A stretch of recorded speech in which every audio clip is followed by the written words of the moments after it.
में हो गया था, ऐसा कह सकते रहे थे कुछ लोग। देखिए कम है उसकी क्वालिफाइंग में, 9 मार्क्स लाना भी आसान नहीं है, ठीक है। और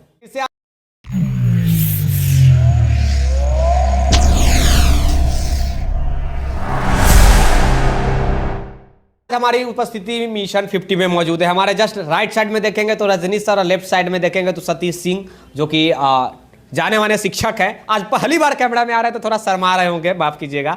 और रजनीश सर तो प्रत्येक दिन आते ही रहते हैं, हम इनका इंटरव्यू भी लेते रहते हैं। फिर भी पिछले बार हम सर एक लिए थे, कट ऑफ के लेकर इंटरव्यू लिए थे, तो उसमें काफ़ी सारा प्रश्न आया कि महिलाओं को हमने इग्नोर किया। महिलाएं लोग कमेंट कर रही थी, सर हमको हमारे बारे में आपने नहीं पूछा कि कटअप क्या जा रहा है, महिलाओं के बारे में। मैं हर कैटेगरी की महिला की बात कर रहा हूं, या फिर खासकर NIOS के बारे में, इसके बारे में मैं विशेषकर जानने के लिए आया हूं। सबसे पहले तो आप दोनों जने का बहुत बहुत स्वागत। Thank you so much. आपको भी एक बार बहुत बहुत स्वागत। बहुत बहुत धन्यवाद, थैंक यू। रजनीश सर से हम स्टार्ट करते हैं। पिछले बार आप जो कटअप, जो कुछ भी कटअप बताए, पिछले 2-3 दिन पहले हम आपसे इंटरव्यू सर लिए, उसमें पुरुष पे आप भी थोड़ा ध्यान ज़्यादा दिए हैं, महिला पे कम ध्यान दिए। महिला भी आपकी स्टूडेंट ही है, तो उसके बारे में थोड़ा कटअप एक बार बता दीजिए एक सुर में। देखिए सोशल साइंस और साइंस का जो मैथ का कट ऑफ है 9, 10, 6 to 8 का लगभग आपस में बराबर ही रहेगा। तो हम जिसका बताएंगे दोनों समझ लेंगे उसको। तो 9, 10 का भी कट ऑफ सोशल साइंस में वही जाएगा लगभग, जो 6 to 8 में जाएगा। क्योंकि दोनों का लेवल सोशल साइंस का वही था। गणित दोनों में टफ था, इवन 6 to 8 में गणित और ज़्यादा टफ था, साइंस और टफ था 9, 10 की तुलना में। तो अगर गर्ल्स की बात करेंगे, सोशल साइंस का कट ऑफ की बात करेंगे 9, 10, 6 to 8 दोनों में, तो मुझे लगता है गर्ल्स का कट ऑफ आप मान के चल सकते हैं कि जनरल गर्ल्स का 68 से 72 के बीच रह सकता है। 68 से 72 के बीच, क्योंकि 75 के आसपास जा सकता है सोशल साइंस का कट ऑफ बॉयज का। तो 68 से 72 के बीच कट ऑफ रहेगा जनरल गर्ल्स का। ऊपर भी जा सकता है, क्योंकि सोशल साइंस में हम डरते हैं कट ऑफ प्रेडिक्ट करने से, क्या चला जाए कोई ठिकाना नहीं। क्योंकि सोशल साइंस में हिस्ट्री का क्वेश्चन बिल्कुल ही लेवल से भी नीचे का क्वेश्चन आया था हिस्ट्री का, और पॉलिटी का। ज्योग्राफी का टफ नहीं था, फैक्चुअल थोड़ा ज़्यादा था, इस वजह से लोगों को टफ लगा। तो सोशल साइंस में 68 to 72 अगर जनरल गर्ल्स में है तो श्योर रहें कि उनका हो जाना चाहिए। ये संभावित कट ऑफ है, ये भी मैं बता रहा हूँ, ताकि इसको लेकर के आप अपनी नौकरी मत समझें। असली कट ऑफ तो आयोग ही जारी करेगा, क्या होगा। दूसरा जो है, अगर बात करें BC2 और EWS गर्ल्स का, दोनों सेम जाएगा मेरिट। ये मान के चलिए आप कि ये कट ऑफ रहेगा 63 से, आप मान के चलिए कि 63 से लेकर 66 तक, 63 से 66 के बीच में रहेगा EWS गर्ल्स का कट ऑफ। मैं एकदम रेटेड बता रहा हूँ। और अगर बात करते हैं BC1 यानी EBC महिला का, EBC महिला अत्यंत पिछड़ा वर्ग की महिला की बात करेंगे, तो इसका कट ऑफ जो है 55 से 50 से 52, 50 ±2 रख सकते हैं आप। 48 से 52 के बीच में SC गर्ल्स। ST चूँकि आरक्षण 1% बढ़ गया है, तो हो सकता है कि मेरिट में कुछ असर पड़े, लेकिन जनरल के आसपास ही मेरिट जाता था, EWS के आसपास। तो मान के चलिए कि जो EWS का कट ऑफ मैंने बताया है, EBC का जो कट ऑफ बताया, BC2 का जो कट ऑफ बताया है, उसके पास रहेगा कट ऑफ इसका। मैंने मतलब आप मान के चल सकते हैं कि 63 से लेकर 66 के बीच ST महिलाओं का भी कट ऑफ रह सकता है इस सोशल साइंस में। अब बात करते हैं, चूँकि पिछले बार कई लोग बोले सर पिछले बार तो 39 पे ही हो गया था, 39 मार्क्स लाए थे, 9, 10 में सिलेक्शन कुछ विषय में हो गया था, ऐसा कह सकते रहे थे कुछ लोग। देखिए पिछली बार हो गया था, लोगों को पैटर्न पता नहीं था, इस बार लोगों को पैटर्न पता चल गया है, क्वेश्चन का ढंग पता चल गया। सीटें भी पिछली बार की तुलना में कम है, पार्टिसिपेंट ज़्यादा है, परसेंटेज पार्टिसिपेंट ज़्यादा है, सीट कम है, ऐसे में कट ऑफ बढ़ सकता है। तो गुरु ये मान के चलिए जो मैंने कट ऑफ बताया उसके आसपास कट ऑफ रहेगा। उतना है तो आप सेफ हैं, उसके नीचे भी हो सकता है, लेकिन उतना है तो सेफ हैं। बाकी सोशल साइंस में फिर मैं बोल रहा हूँ कट ऑफ प्रेडिक्ट करना बड़ी मुश्किल हो गया इस बार, क्योंकि कई लोगों का मुझे स्कोर 75 पार 80 पार भी मिले हैं इस बार। खैर हम लोग साइंस की बात करते हैं, तो साइंस में कट ऑफ कम रहेगा, चूँकि 9, 10 में साइंस तो टफ था ही, मैथ पिछले बार जैसा ही था, लेकिन कैलकुलेशन ज़्यादा था। मतलब पिछली बार मैथ आसान था, बहुत आसान पूछा था, कैलकुलेशन भी आसान था। इस बार मैथ बनने वाला तो सब था, लेकिन कैलकुलेशन लेंदी था, इस वजह से लोगों को टाइम लग गए, इसलिए स्कोर नहीं हो पाया। इसलिए मैथ और साइंस दोनों का कट ऑफ कंबाइंड रूप से मान सकते हैं कि जा सकता है 9, 10, 6 to 8 दोनों में। जनरल गर्ल्स की बात कर रहा हूँ, ये जा सकता है 60 ±2, 60 ±2 रखिए। अगर आप करते हैं EWS BC2 गर्ल्स की बात, गर्ल्स ही का कट ऑफ आज बता रहा हूँ, EWS BC2 गर्ल्स की बात करेंगे तो ये मान के चलिए कि आप रख सकते हैं 53 से 56 के बीच कट ऑफ रख सकते हैं। और अगर बात करते हैं BC1 यानी इकोनॉमिकली बैकवर्ड सेक्शन, यानी नहीं इकोनॉमिक नहीं, BC1 EBC है, EBC अत्यंत पिछड़ा, हाँ अत्यंत पिछड़ा वर्ग की बात करो, गर्ल्स की बात करें तो ये जाएगा 47 से लेकर के 51 के बीच, हाँ EBC का 47 से 51 के बीच रह सकता है। SC गर्ल्स का 45 के आसपास भी कट ऑफ रह सकता है, जो पिछले बार गया था 39 के आसपास ही गया था साइंस मैथ में।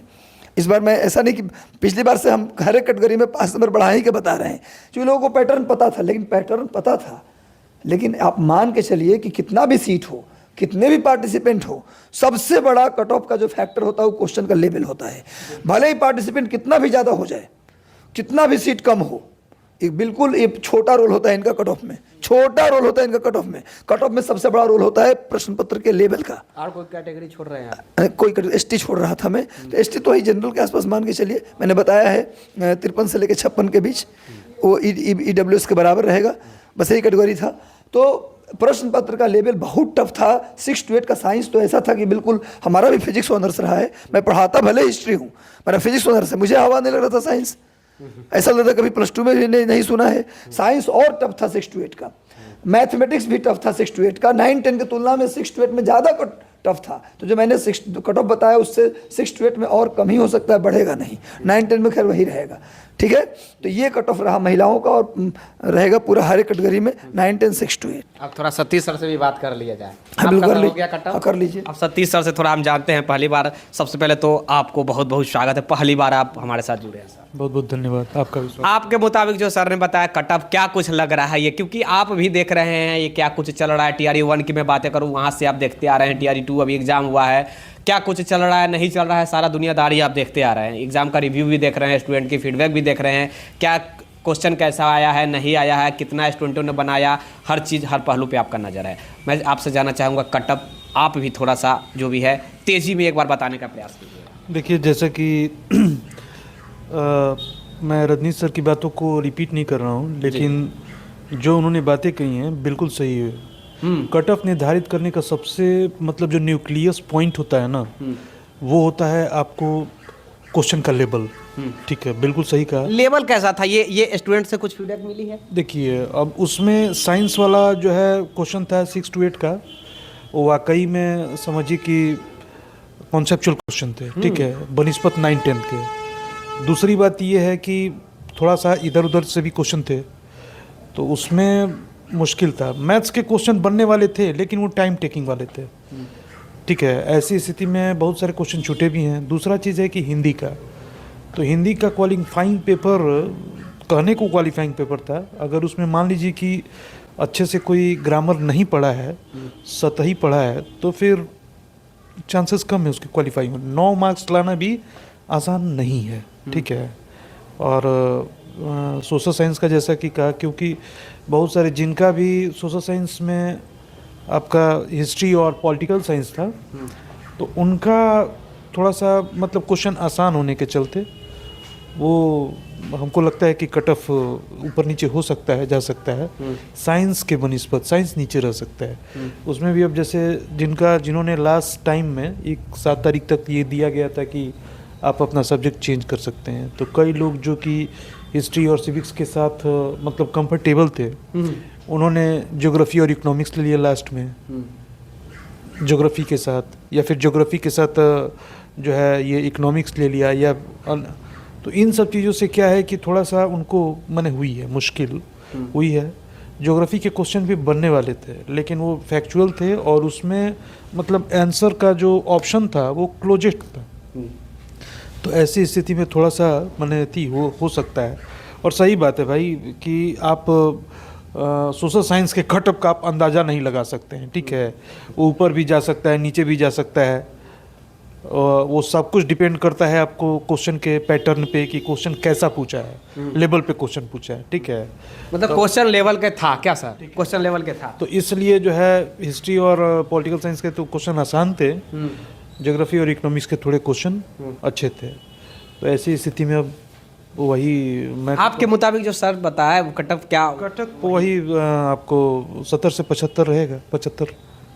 ठीक है, 75 से ज़्यादा नहीं जाने, क्योंकि 1, 2 और 2, 4, 10 आदमी के मतलब बनाने से कटअप नहीं बनता है। अगर मान लीजिए कोई बहुत सारे ऐसे लोग भी होंगे जो 100 पार होंगे, तो सिर्फ उन्हीं पे थोड़े कटअप बनता है, ऐसा नहीं होता है। सही बात। ठीक है, कटअप जो है एक न्यूनतम लेवल और एक उच्चतम लेवल दोनों के बीच का, हाँ, देखा जाता है कई चीज़ों पे कि उसमें कितने एक्सपीरियंस हैं, फिर उसके बाद जो है कितनी उसमें वैकेंसी है, क्वेश्चन का पैटर्न या टफनेस कैसा रहा है, इन सब चीज़ों के आधार पे ये क्वेश्चन उसका ऐसे डिसाइड होता है कि कैसा आपका होगा।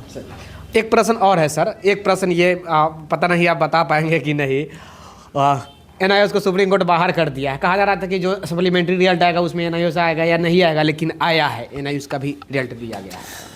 देखिए, आप NIOS को लेकर बहुत लोगों में कन्फ्यूजन है, और चूँकि सही जानकारी लोगों के पास नहीं है। सुप्रीम कोर्ट के डिसीजन में ये है कि 2017 से पहले सरकारी और निजी किसी भी विद्यालय में यदि वो पढ़ा रहे थे और 17 से 19 में अगर NIOS से DLED किए हैं तो उनका DLED मान्य होगा। जो भी लोग 17 से पहले कहीं भी एफिलिएटेड स्कूल, प्राइवेट क्यों न हो और सरकारी, ये दोनों बोला है, चूँकि आयोग के अध्यक्ष माननीय अतुल प्रसाद सर ने भी कहा है कि निजी भी उसमें शामिल है, निजी विद्यालय भी शामिल है। उन्होंने साफ साफ कहा है कि निजी विद्यालय सरकारी दोनों में जो लोग पढ़ा रहे थे और वो 17 से 19 में DLED किए तो उनका DLED मान्य होगा। तो भैया DLED तो 17 से 19 में ही तो DLED हुआ है NIOS को, उसके बाद जिन लोगों ने कहीं नहीं पढ़ा, कहीं जो नहीं पढ़ा रहे थे, हाँ, जो कहीं नहीं पढ़ा रहे थे उन्होंने किया DLED 17 से 19, तो उनका केवल मान्य नहीं होगा। क्या वहाँ पे निजी की जिक्र है? हाँ, निजी। जब उनसे स्पेशली मैं एक मीडिया वाला का इंटरव्यू सुन रहा था तो कि सर निजी भी उसमें शामिल है, तो बोले हाँ निजी भी शामिल है। तो मतलब निजी और सरकारी से जो किए हैं, इसका मतलब बाहर कौन हुआ, ये थोड़ा समझाइए सर। जो लोग बाहर वही हुए जो कहीं नहीं पढ़ा रहे थे और DLED कर लिए 17 से 19, वो बाहर हुए। एक्सपीरियंस देना ही था सारे स्टूडेंटों को, ये भी बड़ी बात है। जब एडमिशन हो रही थी NIOS DLED के लिए तो वहाँ पे एक्सपीरियंस 2 वर्ष दर्शाना था, तो आप कैसे कर सकते हैं कि वो पढ़ा नहीं रहे थे? तो केवल उन्हीं को बाहर किया गया है जो लोग कहीं नहीं पढ़ा रहे थे 17 से पहले। मतलब जो कहने का मतलब जो एक्सपीरियंस ना दिए वो उन्हें बाहर किया गया। यस। चलिए, अच्छा एक चीज़ और बताइएगा, ये सप्लीमेंट्री रिजल्ट में इतनी कम रिक्ति दिया गया, रिक्ति पे साथ ही आज के न्यूज़पेपर में भी कहा गया है कि आवेदन जो नहीं किए उनका नहीं, जो आवेदन किए उन्हीं का आया है, तो ये कैसी है भैया, कहीं आवेदन अभी इसके बारे में हम थोड़ा सा पढ़ेंगे, उसके बाद बताएंगे आवेदन कब हो गया। मैं इसको न्यूज को एक बार देख, आज के न्यूज़पेपर देखे हैं? नहीं देखे, आज हम देख लेंगे, उसके बाद हम इस पर बताएंगे आपको क्लियर। मुझे नहीं पता, सप्लीमेंट्री रिजल्ट आया है मुझे पता है, पर आज का न्यूज क्या है मुझे एक बार रीड कर लूंगा और थोड़ा सा और पता लगा लूंगा, उसके बाद ही इस पर कुछ बताना संभव हो पाएगा हमारे लिए। बताने से डर रहे हैं? नहीं, डर नहीं रहे, एक्चुअली न्यूज नहीं देखा कहीं आपके ऊपर अतुल प्रसाद जी का चंबुक चल जाए, ऐसा कुछ नहीं है। हम अतुल प्रसाद सर का तो इतने बड़े फैन हो गए हैं गुरु। मैं एक्चुअली रियल में फैन हो गया हूँ सर का। जिस तरीके सारे आयोग में वैकेंसी ही नहीं आ रहा है, यहाँ वैकेंसी भी लगातार आ रही है, वैकेंसी ही आना नहीं, फॉर्म भरा रहा है, 1 महीने के अंदर पेपर हो रहा है। अब पेपर होने के साथ साथ जिस दिन पेपर हो रहा है उसी दिन घर नहीं पहुंचेगा तब तक आंसर की भी मिल जाएगा। तब तक आपका क्वेश्चन पेपर आंसर की अपलोड हो रहा है और तुरंत 1 महीने के अंदर रिजल्ट और तुरंत उसके बाद वेरिफिकेशन और आपकी ज्वाइनिंग, और ज्वाइनिंग के बाद अगले ही महीने सैलरी। भैया जितना बढ़िया सरकार काम कर रही है, जितना बढ़िया आयोग काम कर रही है, आप तुलना करेंगे तो मुझे अभी तक के इतिहास में इतने दिनों परीक्षा देते हुए, मुझे वो पढ़ाते हुए इतना बेहतर काम विद्यार्थियों के लिए कभी नहीं हुआ। लेकिन 2-4% लोग बाहर हो जाएंगे कोर्ट के कारण। चलिए, आप सरकार के गुणगान करने लगे हैं सर, मुझे लग रहा है, क्योंकि आप बार बार सरकार के पक्ष की बात कर रहे हैं। नहीं, तो सरकार के पक्ष की बात करना चाहिए, आपको भी करना चाहिए। जिस तरह से रियल में अच्छा ही काम हो रहा है, रियल में काम अच्छा हो रहा है, अच्छा करे तो 80% काम, 90% काम अच्छा ही होता है, बाकी 20% काम तो देखिए हर इंसान परफेक्ट नहीं होता, कोई भी सिस्टम परफेक्ट नहीं होता, ईश्वर कोई नहीं है, थोड़ी मोड़ी कमियां रह जाती है, हर बार सुधारा जाता है। लेकिन बहुत शानदार काम हो रहा है, विद्यार्थी को रोने का वक्त नहीं मिल रहा है, तुरंत अगला फॉर्म आ जाएगा, अगस्त में पेपर हो जाएगा, अगले अक्टूबर तक फिर ज्वाइनिंग हो जाएगी TRE 3 का। तो इतना बेहतर काम हो रहा है। सबसे पहले थैंक यू अतुल सर, और आप सभी को भी धन्यवाद जो विद्यार्थियों की समस्या को लेकर आते। आज वाला मैटर रियल में मैंने नहीं पढ़ा है, अब हो सकता है कोई अखबार में कुछ मिस्टेक छपा हो, एक बार हम पूरा जानकारी ले लेंगे, तब आपको इस पर हम इंटरव्यू दे देंगे। मतलब मिस्टेक है अखबार वालों का, जो भी हो, मैं देखा नहीं हुआ। सर साफ इग्नोर कर दिए कि मिस्टेक हो सकता है अखबार वालों का, आप पढ़े ही नहीं, मैं देखा हो नहीं, सकता है, मैं पढ़ा ही नहीं, मैं रियली मैं अखबार बहुत आपका पढ़ लूंगा तो मैं बहुत आपका धन्यवाद सर। आज फिर से हमारे साथ जुड़ने के लिए सतीश सर, आपको भी एक बार बहुत बहुत तहे दिल से धन्यवाद। आज पहली बार हमारे साथ जुड़े, इसके लिए आपको एक बार फिर से बहुत बहुत बधाई। बहुत बहुत ऐसे ही छात्रों की जो मतलब समस्याएं हैं, चाहे जो उनकी रिक्वायरमेंट है, उसको उठाते रहिए और छात्रों के लिए या फिर आम लोगों के लिए झंड बरदार बने रहिए। ये आपके लिए जो है मेरी शुभकामनाएं हैं कि आप आगे बढ़ें। आगे जाएं, बहुत अच्छी ऊंचाइयों को छुएं, और बाकी तो हम सब हैं ही। बाकी तो आप हैं ही साथ में, सारे दोनों सर तो मेरे ही दोनों तरफ बॉडीगार्ड बैठे हुए हैं, देख रहे हैं सर किस प्रकार। चलिए अब इसे रहेगा सहयोगी कैमरा पर्सन राजेश राज के साथ मैं विकी गोयल।